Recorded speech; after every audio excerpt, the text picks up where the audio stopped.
Hi guys, welcome back to my channel. Subscribe, like, all that stuff. I look like a hot mess today. I'm still sick. I had a whole other video filmed. It's not ready to come out yet.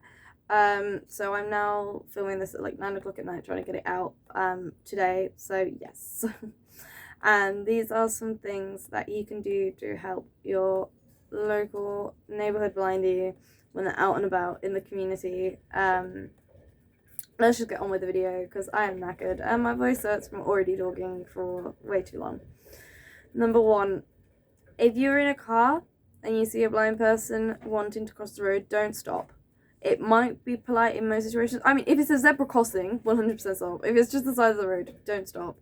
Allow them to wait for the road to be clear. That's what we're taught to do. We're taught that this is the safest thing to do. So please just do that. Number two, don't assume you know how much the blind person can see. If you're helping guide them, assume they can't see anything if you don't feel comfortable to ask. Asking is always better, but if you don't feel comfortable to, assume they can see nothing, because in that situation, you're taking care of their safety. So it's always best to be overcautious than for someone to get hurt. 3, if they've got a stain on them, or their makeup is smudged, or their hair's gone a bit wrong, or what have you, or their clothes are clashing, let them know. Be nice about it, but let them know. Because at the end of the day, wouldn't you rather know? Number 4, if they are asking for help, help them. If they're not asking for help, don't. Because at the end of the day, we've probably got it handled, probably most of the time. If you do feel like, actually in this situation, this person does need help, tap on the shoulder or just a hand on the shoulder. Excuse me, are you okay? Some blind people don't like to be touched, but if you don't, give them some indication that you're talking to them, they might not know that you are talking to them. So just quick on the shoulder. Excuse me, do you need help? And say, or excuse me, I'm sorry for touching you, but would you like some help? Something like that. Just, be polite about it, be nice about it. If they say no, move on. Off you go. If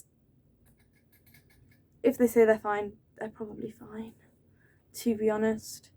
Number 5, don't assume just because you've met one blind person, you know all blind people.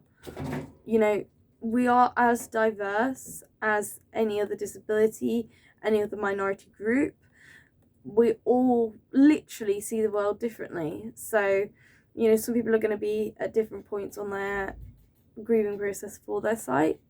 Some people will have been blind from birth. Some people will have lost their sight in their 50s. You don't know. So, just because you've met one blind person doesn't mean you've met them all. And also, we don't tend to all know each other unless we're in the blind sport community, at which point I do know a lot of people in the blind world. I went to a VI school. I did a VI sport for a very long time. I have a lot of connections. Most of them I have burnt so many bridges with, but most of the time, if it's your average Joe blind person, they don't know all the other blind people in the world. I might know most of the blind teenagers in England, Scotland, and Wales, but most people don't, and the odd one in Ireland. Anyway, but yeah, that is today's video. I hope you enjoyed. I know it's not the best, but hey ho, at least I brought you content.